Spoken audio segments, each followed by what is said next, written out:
Okay, so first of all, let me start with myself. My name is Gergely Kovácsnai. I'm an associate professor here at the Eszterházy Károly University, and I also teach this lecture on the logical foundations of computer science.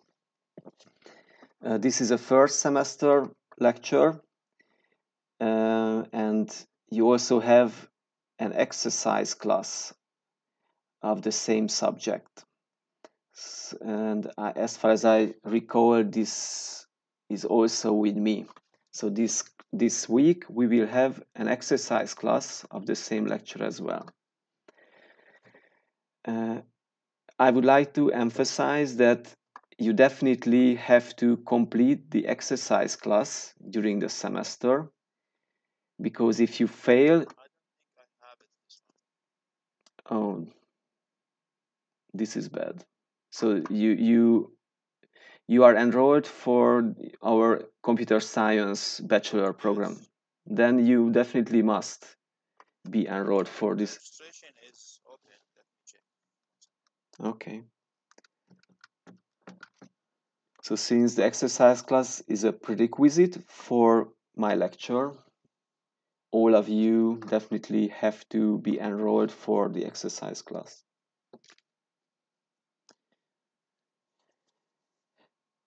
Okay, meanwhile, let me continue. So in the exercise class, I will tell you how you can fetch your grade, but in a nutshell, you will write some tests in the exercise class during the semester. And again, if you fail in the exercise class, then you cannot come to take the exam in this lecture. So you can complete this lecture by... Okay, great. So you can complete this lecture in December or in January. You have to come to me to take an exam, but only if you pass the exercise class before that. Okay. Okay, whenever you have any question, just raise your hand or just say it, or you can also text in the text channel called Logical Foundations of Computer Science. I added all of you to that text channel.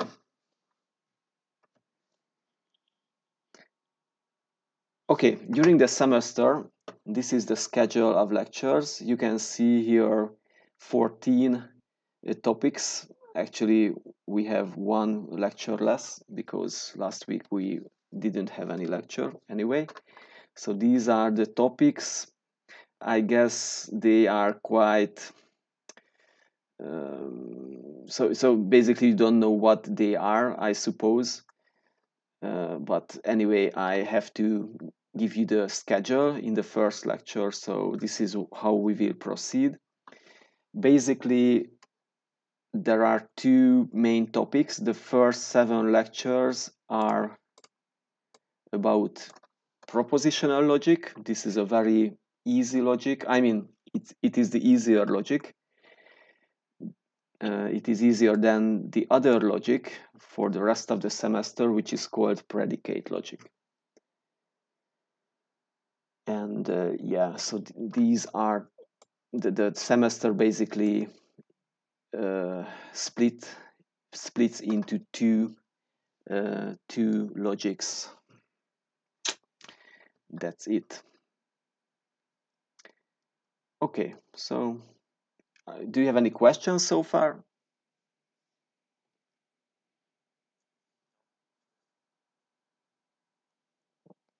Okay, then. So let me then continue with my slides. Yeah, so let me just give an introduction to you today and some basics of propositional logic. And this is the logic we are going to talk about. This is the logic we are going to learn about in the exercise class this week as well.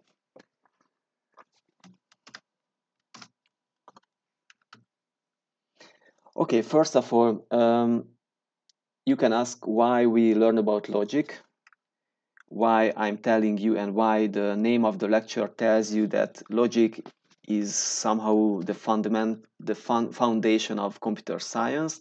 Well, it is easy to answer this question. Computers speak the language of ones and zeros, right? So basically, this is the language of logic because zero is usually represent the truth value false, and one represents the truth value true. And logic speaks about true and false statements. But I can give you a more concrete reason why we learn about logic inside your computer, inside your hardware devices. There are such logic circuits. Basically, they are wires. In each wire, zeros and ones are transferred into logic gates like those ones. Logic gates uh, does computations on ones and zeros, and finally such a logic circuit computes a logic value 1 and 0 as an output bit. I have further reasons for you why it is good for you to learn about logic. So you must do programming at the university and also after you fetch your grade in real life at companies as a software developer. And probably you already know that in programming languages there are such conditional statements, if statements, and also loops. Uh, you already used, I mean, most of you already use such statements, and you know that they um, require logical conditions. So, for example, for an if instruction, you have to uh, declare a logical condition which can be either true or false. Such logical conditions can be really complex in real software. And you must be able to assemble such a logical condition by using logical operators. Do you know those operators here, guys? Okay, so what do they do? For example, this one, these two lines.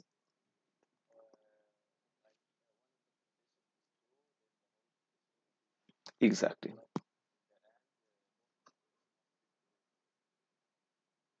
Exactly. They all must be true at the same time if you use the AND operator. Okay, thank you.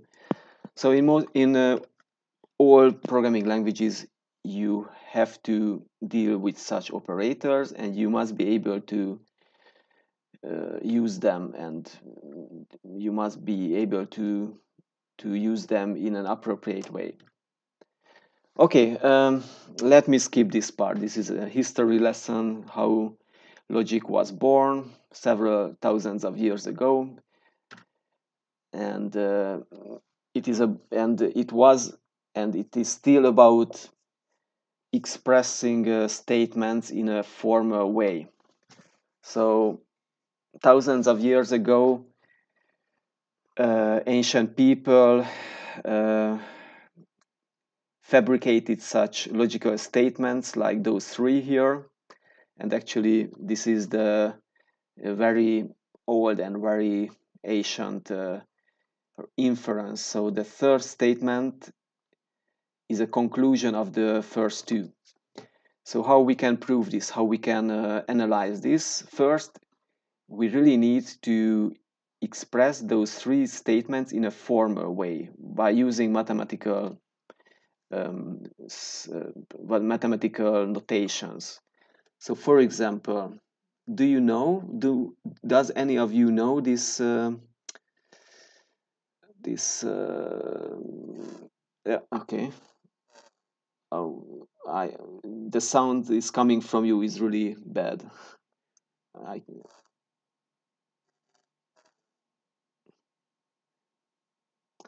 okay, sorry, I don't think we can understand you, but you can also type in the text channel.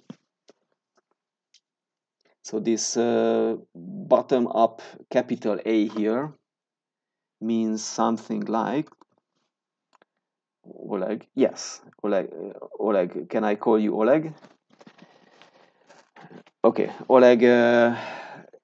Oleg claims that it means every, and you are right. So this means for every x, this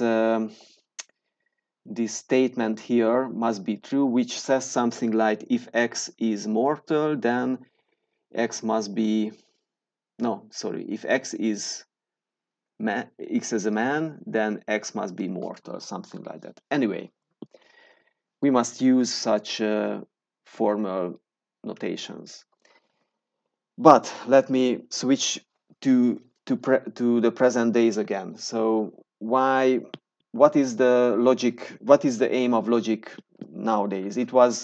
This was a very old and ancient aim of formal logic. Nowadays, formal logic is used everywhere. It's used in, for example, hardware in the industry.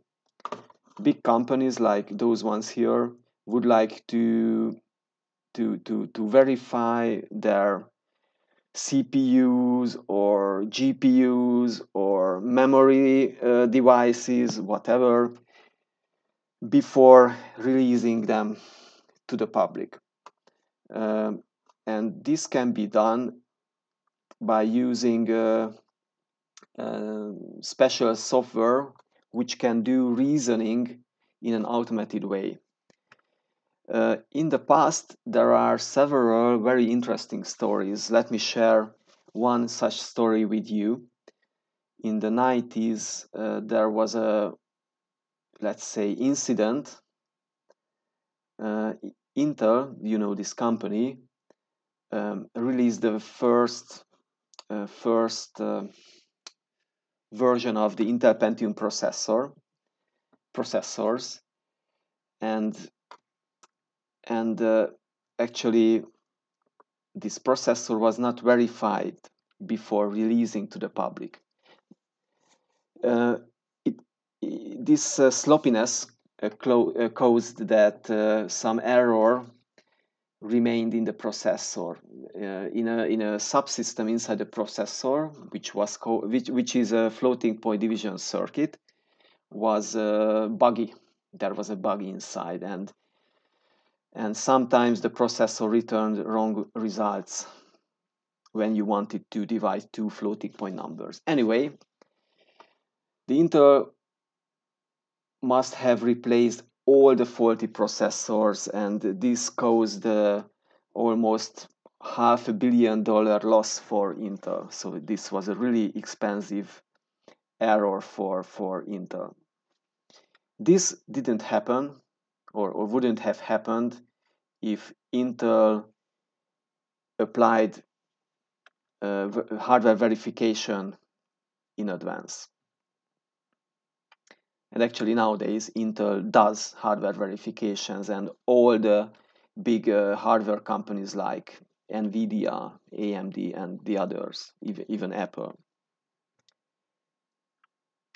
Okay, the same holds for software industry.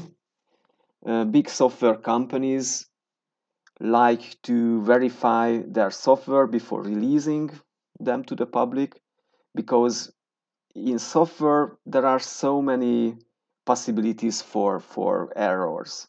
Here I'm mentioning one of those possible errors, and I think most of you already know this type of error. You implement a loop, and yeah, let's say you don't know how to use those operators in a proper way because you didn't listen to me in my lectures, even in this lecture. So you just give to the while loop a very bad, very faulty condition, and your while loop just runs forever. this causes your software to freeze. But there are so many possible errors in software. So let me share you this incident from the 90s again. It was this bug was in the software of a how it is called in English, of a rocket in space and industry. So actually the bug was the following: the sloppy software developers used a 16-bit number inside the software, but they treated it as a 32-bit one. And this caused a very typical error, which is called overflow. Let me just skip to the next slide what overflow is. So overflow is really simple to talk about. Just imagine this counter of kilometers inside your car. So as you know, if this counter reaches its maximum, it just turns to zero again. So basically the counter forgets about the previous values, the previous increments. Inside your software, for example, if you use a 60-bit counter, the maximum value is 65,535. So if you want to add one more, then your counter returns to zero again. So this is an obvious error. So in this case, it's a good idea to switch to a 32-bit counter, because there the maximum value is around 4 billion. Okay, so this happened. The same error happened in this in the software of this rocket, of this spaceship, and let me show you what happened.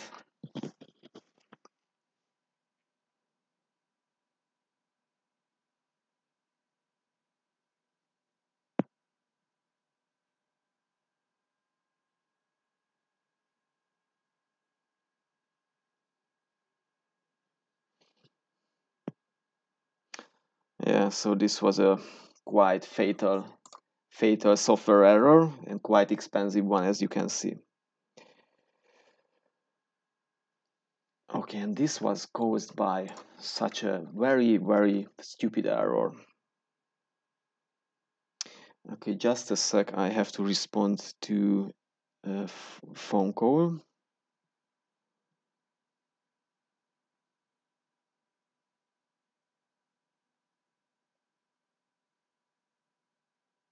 Just a sec.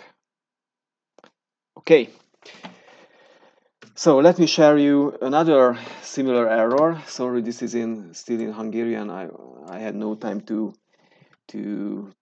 translate it to English, so let me do this now. So this happened in 2015 with one of the Boeing airplanes, and the error that was really interesting. Actually, the electronic system of this airplane, of this brand of airplane, a model of airplanes, shut down. Okay, let me just erase this. So what happened? The electronic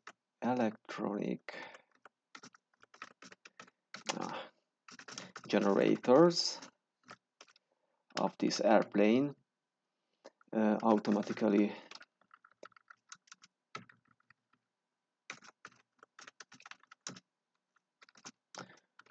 shut down after exactly 248 days in operation, which is quite strange. Why exactly 248 days? If you are interested, Please look this up in the internet and you might be able to find some explanation. If you are interested about the reason, just think about it, and if you cannot come to a conclusion, I can give you the solution next week. Anyway, the reason of this bug was again overflow. Again, fortunately, no accident happened because this bug was found before such an accident happened. Okay, so again, this error was caused by such a trivial error, such a stupid error, and even nowadays this could happen, and it's just a fortunate and this incident has a very fortunate outcome because no accident happened, for God's sake.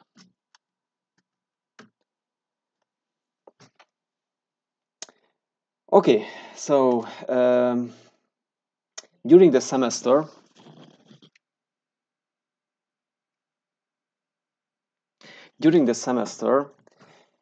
we are going to learn about certain softwares which can solve logical statements, which can come from hardware verification and also from software verifications.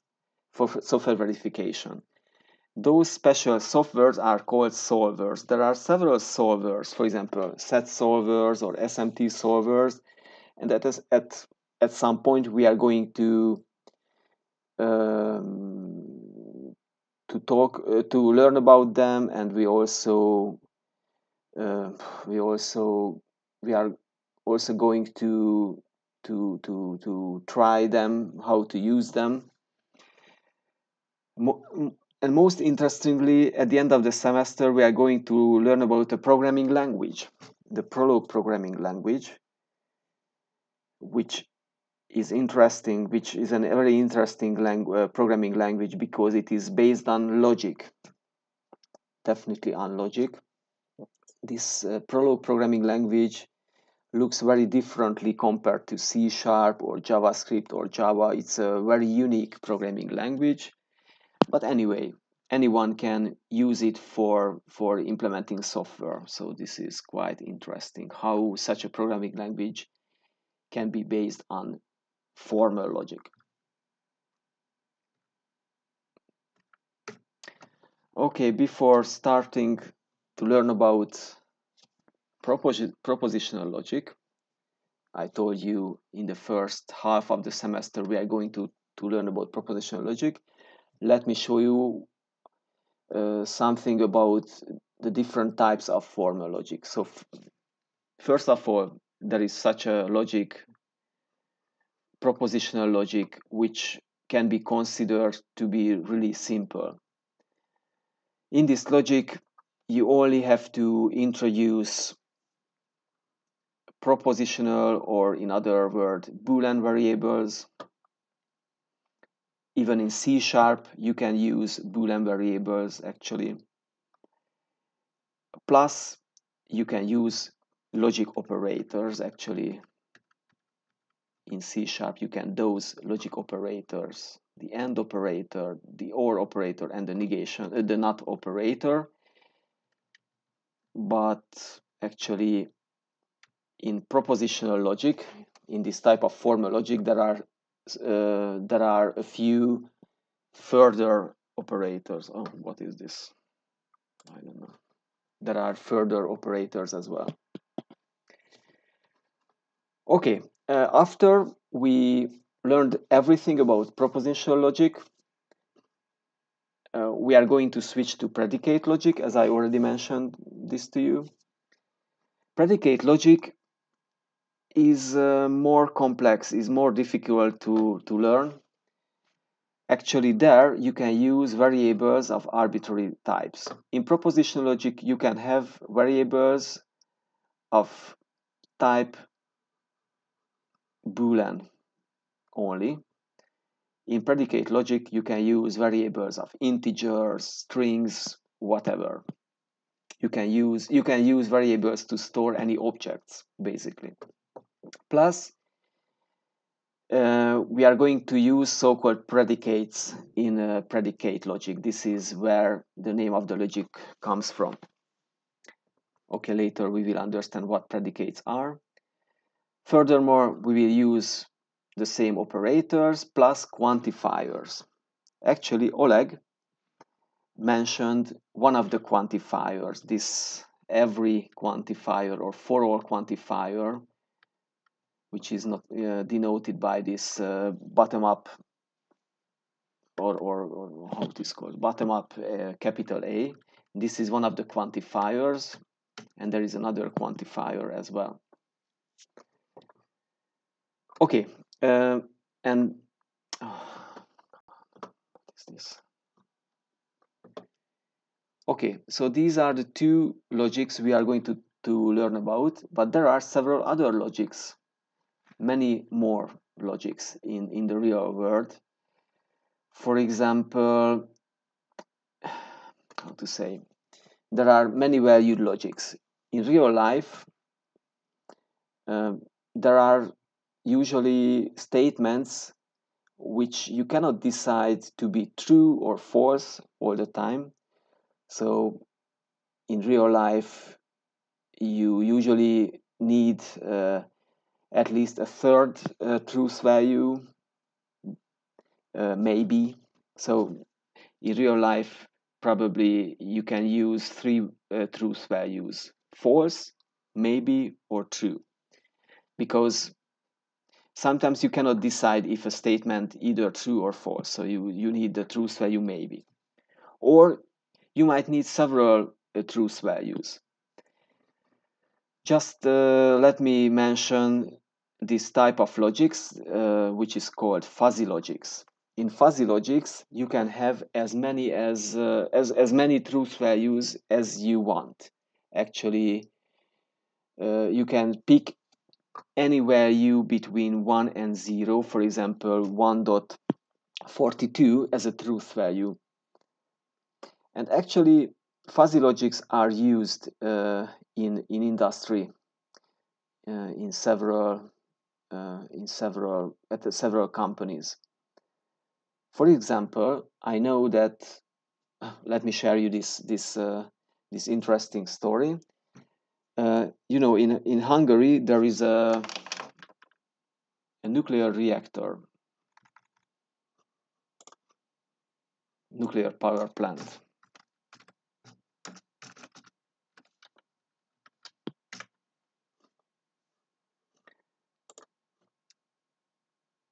Okay, so this one. So this is a nuclear power plant which was built, I think, in the 80s. And even then, in the 80s, the how to say, the safety operations of this nuclear plant was implemented in computers. So basically, computers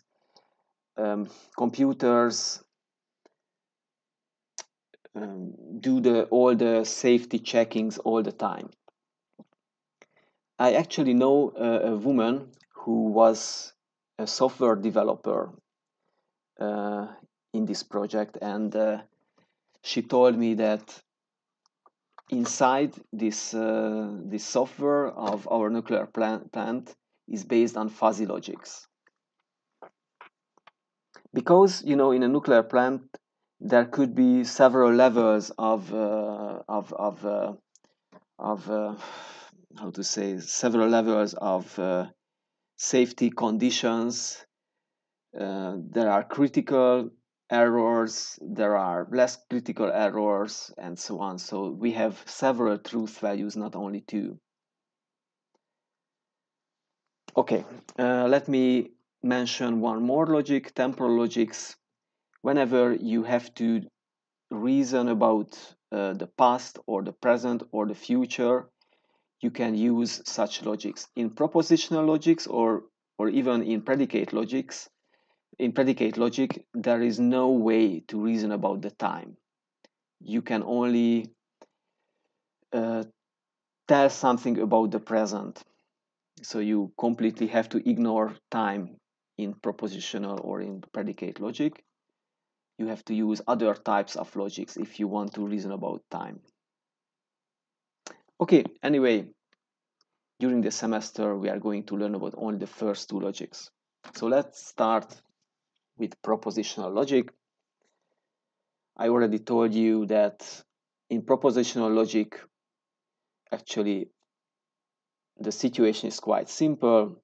You have to introduce Boolean variables, which can take two values, true or false, and then you can connect those variables by using those logic operators. So here you can see the three logic operators I was already talking about, not, and, or, and they also have official names like negation, conjunction, and disjunction. Please try to use those ones. I'm going to use those ones from now on. And actually there are further logic operators as well.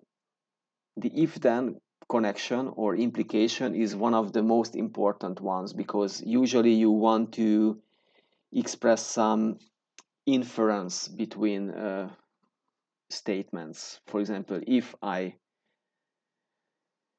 attend the lecture, then I will probably pass the exam. This is an implication, right? There are two further operators I want to mention. One is called equivalence here, and the other one is called exclusive or. Yeah, later we will talk about those ones as well. So let me start with an exercise with this type of exercises, which is called formalization.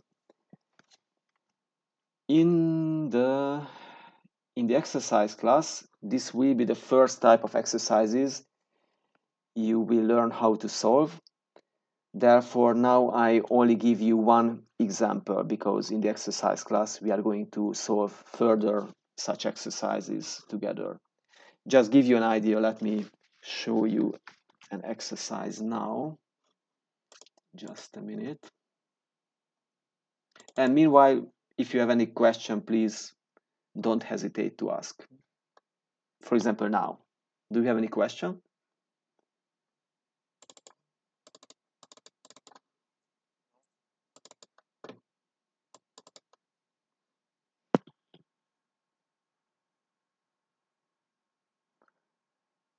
Okay,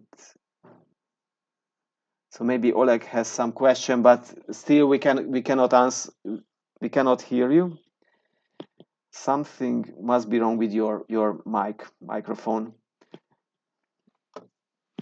Isn't it over how to say over? Maybe the volume on your microphone is set too high, and it's completely distorted.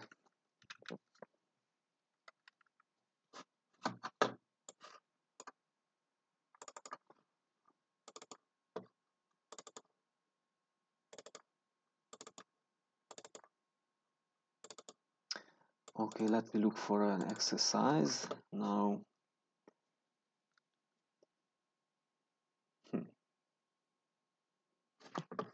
Maybe an easier one.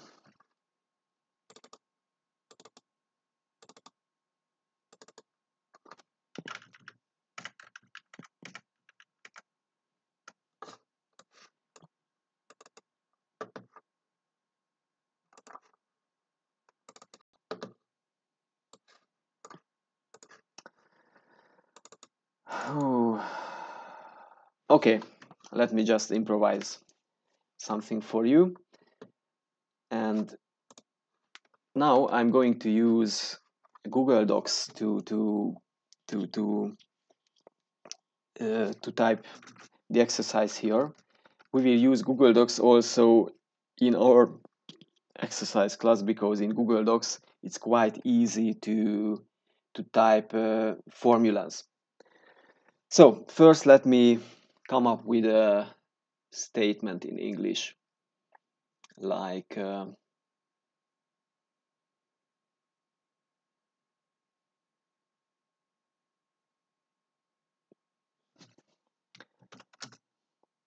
if I'm hungry, I mean hungry, I need proper food. If I'm hungry, or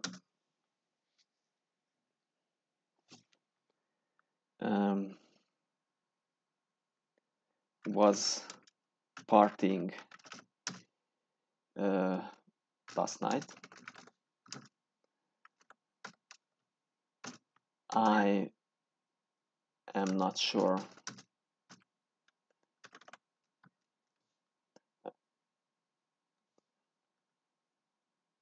sorry, then I cannot probably attend the class at 8 in the morning. Okay, so I think you agree this is a quite meaningful statement.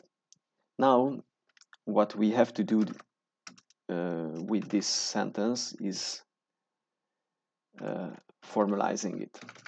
What does this mean? This means that first we have to find certain statements inside, like building blocks, which are elementary statements, like this one or this one. Actually, those two ones are connected with a logical operator or. Let me just underline it.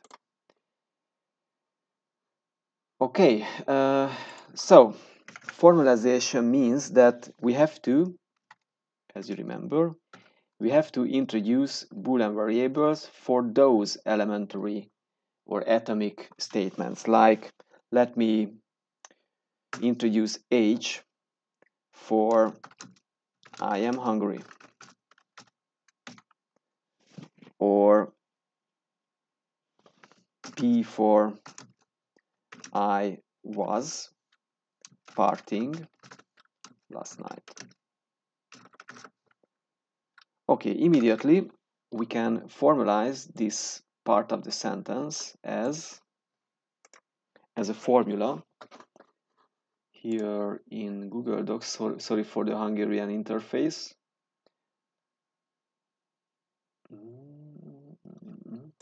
We can insert a new equation, and inside this equation we can use operators. For example, I guess here you can find the logical or logical and, or the not operator. So this is called disjunction, the logical or. This is called conjunction, the logical and this is negation, which stands for not. So now we need what? We need logical or, right? Okay, that's it. H or P. This means I am hungry or I was partying last night. Okay, how to continue? So here I have an if word which has some logic meaning, right? So look at this slide and pick one of the operators. Which operator do I need to use? If then. Thank you. Exactly. So this is implication, because here we could insert the word then in front of the second part of the sentence. It's not inserted, but it's implicitly there. Okay, so basically we need to use this double arrow here. Double arrow. Okay, here it is. And what to do with this part in the sentence? This is a good question. What do you think?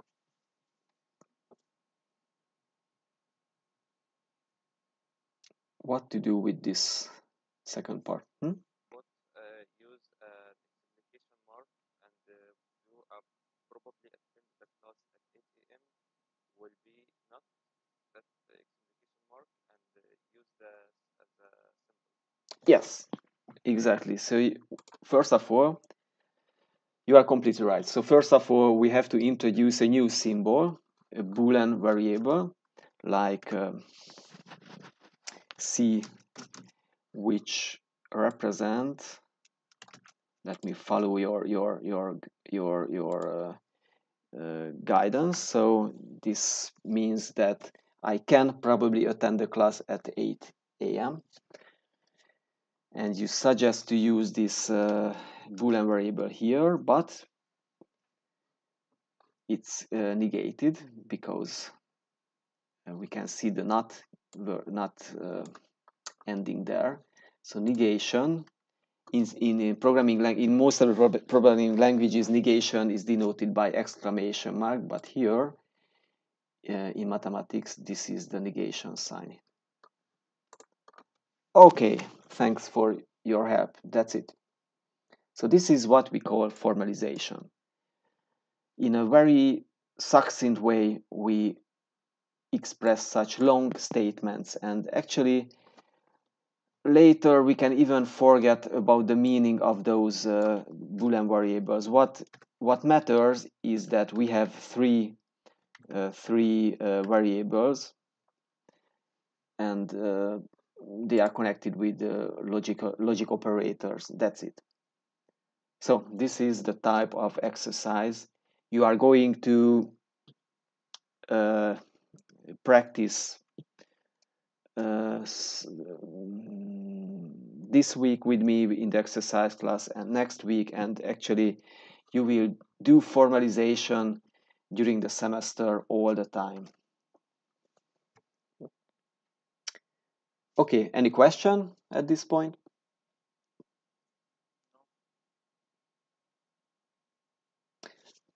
Okay, no. Then let me mention something here. So I told you in a few slides ago that in propositional logic, you cannot really reason about the timeline. So it doesn't matter here if something happened in the past or the present or in the future. So this means you can even put everything in present, and also you can also ignore such parts of the sentence. Sorry. So you can just put everything in present without such details like this one as well. Who cares when something happened in propositional logic? But of course, if you keep those details, I will accept that also in the test or in the exam. Okay, one more. I would like to mention one further detail here. So if you look at this formalized statement, which we call a formula officially, this formula. So here we have several operators, right? What do you think? Does it matter in what order I evaluate them? So does it matter if I evaluate this or this junction first and only then the implication, or I evaluate this implication first and only that and the disjunction only after that? So what do you think? Does this matter? I don't think so. It does. It does. I mean, in this case, it does. You would be, you were right if we, you would be right if we used, for example, two disjunction here. In this case, it really doesn't matter in what order you evaluate those formulas. You can, for example, first evaluate this part, and after you got the result of this part, you can connect it with the negation C by using logical or you can evaluate this part first and then you can evaluate this junction. But when we use operators mixed, in most of the cases it does matter in what order we evaluate this part. I will prove this to you very, very soon. So in this case, of course, we have to evaluate the or disjunction first. This can be done by using parentheses here, just like in mathematics. So this is the proper form of this formula. Although later we will learn that actually we can simplify this parentheses here, but so far, but at this point, let me use the parentheses because this is the proper, the originally proper form of a formula. Okay, let me continue with the parentheses. Okay, so as in mathematics, sometimes you can simplify parentheses out, like as you know, here the multiplication is a stronger operation than the addition, therefore you can just eliminate the parentheses, but of course you have to remember why this happened, because you must evaluate multiplication first and only then the addition. Okay, so basically in elementary school you learned what is the precedence of such operators like multiplication and addition, and multiplication has higher precedence compared to addition. So in logic, all the operators have precedence as well. This is what we call a precedence table. And so please look at the table and tell me, what do you think? Which operator is stronger? The one with the how to say, the one which is above the others, or in the other way around? So for example, negation is stronger than conjunction, or in the other way around, conjunction is stronger than negation? What do you think?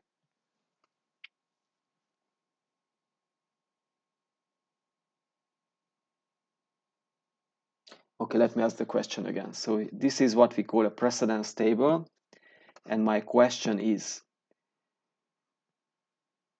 does precedence increase from top to down, or in the other way around? Does precedence increase from bottom to up? Maybe the first one. I think the first one means not, right? Exactly. So not will completely change the sentence. Mm-hmm, mm-hmm, If we move to the next one, which is or and, there mm. is a slight chance that it may not or may change the sentence. So I think not has the highest precedence of them all. Hmm. Okay, you are completely right, and this explanation was really interesting. I never thought about this way. Yeah, you have a good sense of logic, it seems so. Yeah, that's it. So actually, yeah, the precedence level means that uh, one with one, yeah. So negation is high, has higher precedence, is more strong, is stronger than the next ones, conjunction, disjunction, and implication is less strong than conjunction, and so on. But yeah, that's it. So back to our formula here, you see. So now we know that logical or disjunction has higher precedence than implication. So this is a stronger operation, right, than this one. Therefore, we can really eliminate the parenthesis because we must evaluate disjunction first and only then the implication. But we can do this only because of we know we assign the precedence levels to operators, because without precedence levels this doesn't work. So please remember this table. Remember that negation is the strongest operator, then conjunction and disjunction, then implication, and at the end the remaining two operators, if you remember, they are called equivalence and exclusive or XOR.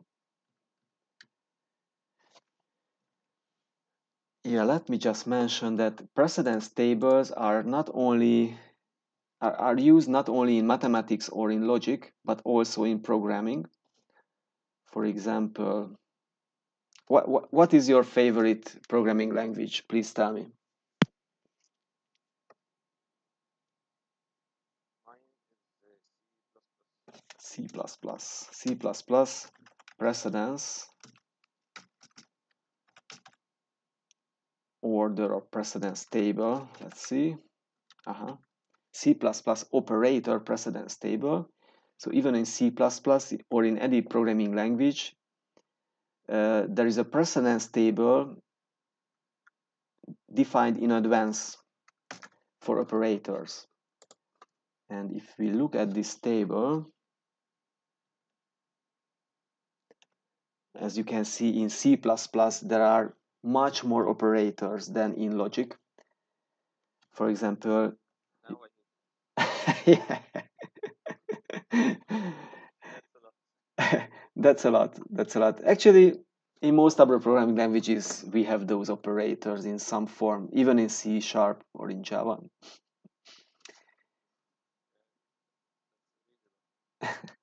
Okay, let's find some familiar ones like multiplication here, which has highest precedence level than addition, right? Just like in mathematics. Yeah, And if we look for negation, not, this is the logical not, it has a very high precedence. So it's above logical and or logical or. Interestingly, in C++ and also in C# and Java, logical and has higher precedence than logical or, but in mathematics and also in logic, they have the same precedence. So this is different. Anyway, thanks for the comments. Let me continue. Now we are not going to do exercises, how to eliminate precedences. We will do such exercises in the exercise class. Yeah. Okay. Instead, let me talk about something theoretical, something we are not going to practice in the exercise class. So if we speak of logic, or if we speak of even programming languages, there are two levels of how to say that there are two levels of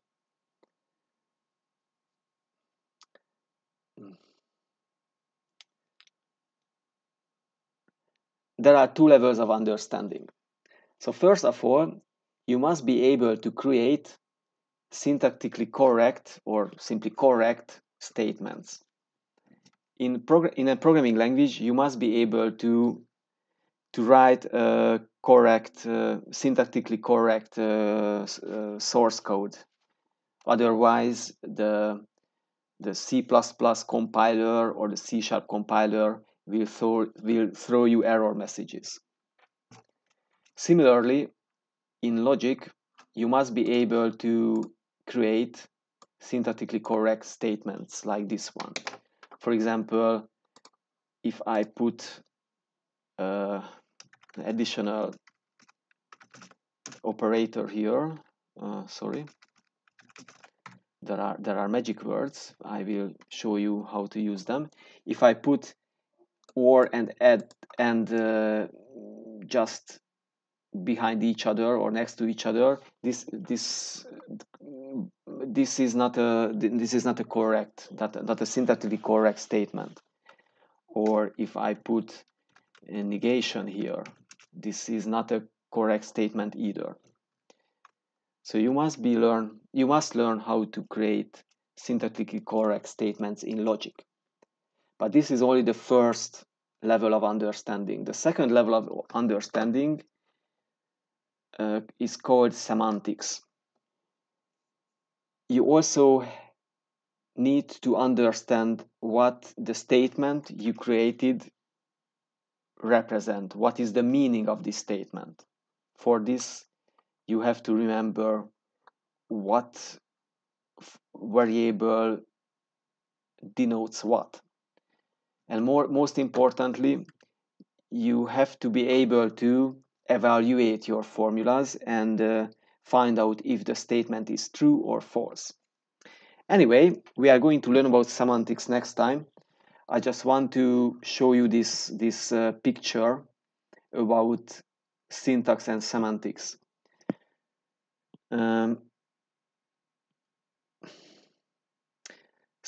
Traffic lights. I guess they are used all around the world. Tell me if I'm wrong, but traffic lights has a red and yellow and green light all around the world. Even in your country, you have the same traffic lights? Yes, of course. Okay, so this is a global syntax. I mean, they look the same. They are formed the same, but how they work, what they mean, what the signs mean can differ in different countries. For instance, in Hungary, after you get a red light, then the next sign is yellow and red and yellow together. So red and yellow are on at the same time, and only after that we switch to green. After green, the light switches to yellow alone, and only then back to red. So I visited several countries, and I remember that in some countries, for example, sometimes the red light is blinking, or I remember that in the US or in Canada. The green always blinking inside. Uh-huh. In which country? In Jordan, the green blinking is getting yellow. Red. Okay. You see, so this doesn't happen in Hungary. So you have a blinking green in Jordan. Yeah, this is what I'm talking about. So the semantics could differ, although the syntax is the same. In the US and in Canada, for example, as far as I remember, if you get red light, you might, how to say, so you can turn to the right even if you get red light. In Hungary, red light means stop, don't move. In the US and in Canada, or certain parts of US and the US and Canada, red allows you to turn right all the time, but you must not go straight ahead or turn to the left. Okay, so this is a nice example about the difference between syntax and semantics. I hope you can understand. but next time we are going to learn about semantics more in terms of logic. So now in the remaining time, please try to focus because um, we are going to learn our first definition. You know, this is a lecture about some very lightweight mathematics, so we definitely need to learn some definitions, but I think this definition or the definitions we are going to learn about are quite easy to understand compared to other subjects in mathematics. Have you had any lecture in mathematics already, like calculus or here at the university? Have you already had? The calculus is on Khan Academy, so the president of the link of Khan Academy, and we studied What academy? Academy? Khan Academy online Hen? Hmm, I never heard about it. from Sal Khan, famous India. What? It's a non-profit organization. Could you just type the name or the link in the text channel? I see. Can at Academy. Oh, KHAN. I see. Academy. First Interesting. I never heard about this. Huh.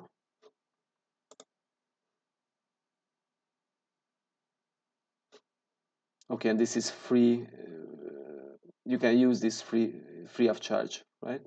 yeah, everything is free on this. Interesting. Okay. I will look at it at some point. Okay, so in calculus, for example, in calculus, I'm pretty sure you have to learn very serious definitions and also theorems. In this course, we have a few definitions and that's all, but you must learn them because in the exam, I will ask you to write it down and explain how this works. So now I'm going to give the first definition, which is about the syntax of logic, propositional logic. We have to define what is a syntactically correct statement or formal statement, or in other words, a formula in this logic. Previously, we already created a formula. This is a formula, H or P implies not C. So this is a formula, but what kind of formulas we can have? First of all, we definitely need to set to give our Boolean variables, right? So this is what we did. What we did here, we chose Boolean variables for ourselves. We had 3 Boolean variables. In the definition, you have to do the same. You have to define a finite, non-empty set of Boolean variables. Let me denote it by V. Only then you can start to assemble your formulas. So could you unmute yourself, Rashid? Probably. Thank you.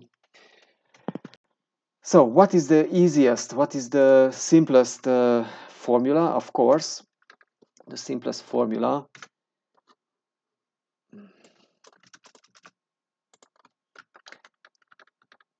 consists of one variable only, like this one. This is a formula C or P or H. This is what the first item is about here. So if you choose a Boolean variable from this set V, then you immediately get a formula. This is a syntactically correct, proper formula. After that, of course, we need to assemble compound formulas by using logic operators like negation, disjunction, implication, and so on.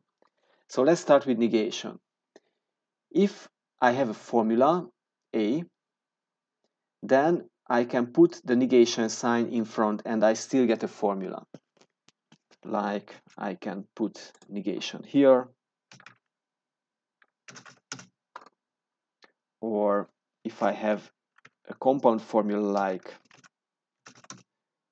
this one in parentheses, I can negate it by putting the negation operator in front, and this is still a formula, a proper statement in logic. I hope you understand. Of course, we have further operators, you know all of them. They are special in terms of that they have two operands. They have a left side and the right hand side, and basically those operators connect those two sides. I think no further explanation is needed here. So for example, if I have an A formula, let me use this as a formula A, then for example I can connect it by using the equivalence sign with another formula like this one. This is a proper formula as well. Let me put it in parentheses. So basically I used the equivalence operator to connect this formula with another formula. In the definition, the left hand side is denoted by A, the right hand side is denoted by B. Here I forgot something. Based on the definition, we definitely need to put this new formula between parentheses. So at the beginning, please don't forget about putting the parentheses all the time. And now this is a proper formula and looks really, really ugly. Okay, back to the definition again. So I guess you understand all the items here. We have an additional sentence at the end. So basically, you can apply those rules in the definition only finitely many times, because of course if you apply them infinitely many times, we might get infinite formulas which we don't want. We need only finite formulas.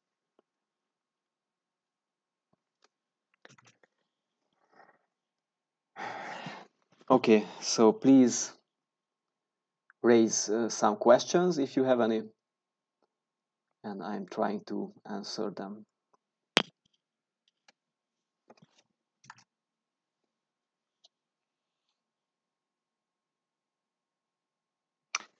Okay, no questions. Okay, finally, I would like to mention that during this class, in the exercise class and also here in the lecture, during the lecture, we are going to assemble formulas of very similar complexity, but in real life, for example, I already mentioned this, in hardware verification or software verification, just imagine how huge formulas we can get from a logic circuit or from a piece of software. So in real life, those formulas can be huge. I mean, they can be of several gigabytes. I mean it. And in real life, you must be able to evaluate such huge formulas, or rather, you must be able to create algorithms and software which can evaluate such huge formulas. This is really tough for software developers like you. So this is also a reason why we learn about logic.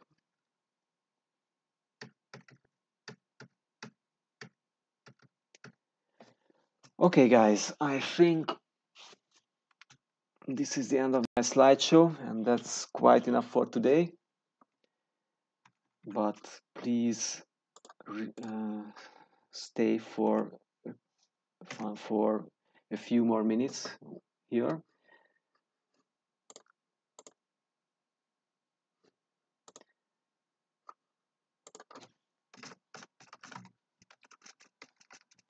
So let me log in the e-learning portal.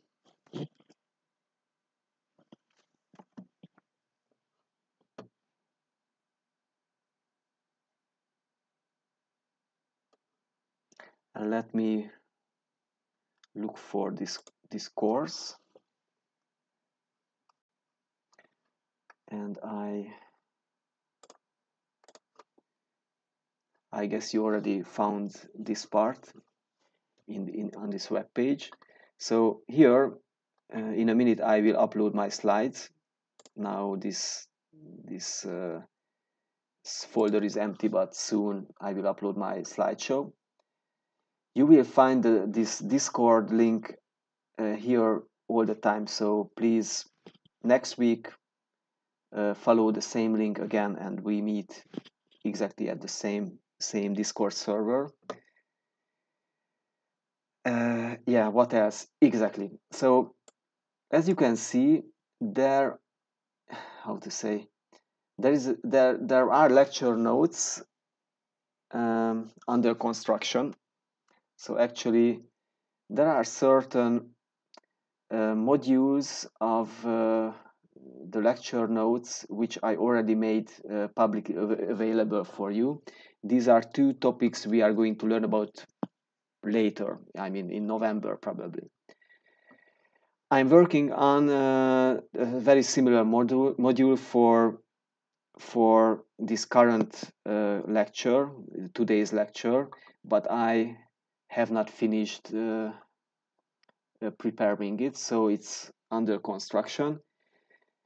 This week I will upload this new module here, and I will send you a Neptune message, and I will ask you to read that module and solve the exercises within. So in this module you will find exercises, and your homework will be to solve the exercises inside. But again, the module is not publicly available yet. I'm working on it. Okay, that's all, guys. Any comments or questions at the end?